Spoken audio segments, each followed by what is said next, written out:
What to do when obstacles seem like too much. Coming out of 2020, you probably know what it's like to feel overwhelmed by the sheer size or amount of obstacles on your plate. Although obstacles are necessary to help you grow, they certainly can be challenging, leading you to feel inadequate, distraught, and overwhelmed. Luckily, there are some things you can do to help manage the obstacles in front of you. In this tutorial, I'm going to tell you 3 things to do when obstacles seem like too much. Let's get started. 1.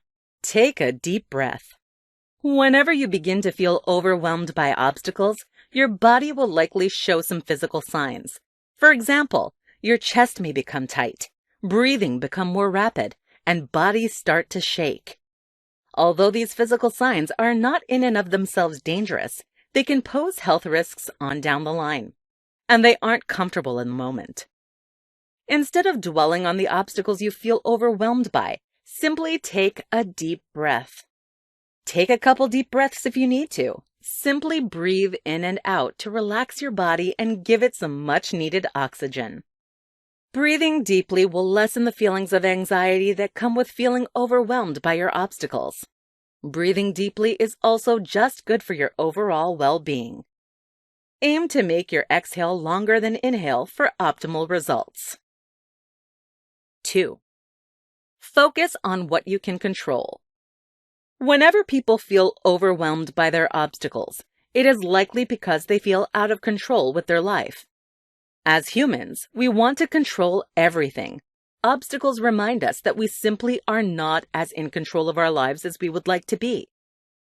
If this is why you feel overwhelmed by your obstacles, focus on something you can control instead. This may include your water intake, the food you put in your body, how you present yourself, reading a book, or anything else you have control over. Focusing on what you can control will take away the immediate signs of anxiety associated with obstacles. It may also boost your confidence, sense of self-love, and willingness to invest in your own life. 3. Look at the positives. Finally, the last way to help manage feelings of stress from your obstacles is to look at the positives. No matter how bleak the obstacle or situation may be, there's always a little bit of light at the end of the tunnel. Focus on the positives to relax your mind. One positive of any obstacle is that it challenges you to become a better person. If you can't think of any other positive of your situation, fall back on this one. The obstacle is turning you into a stronger and more capable person. Chances are, however, there are other benefits as well. For example, if you got laid off at work, you can think that you now have more time to focus on your personal interests and hobbies.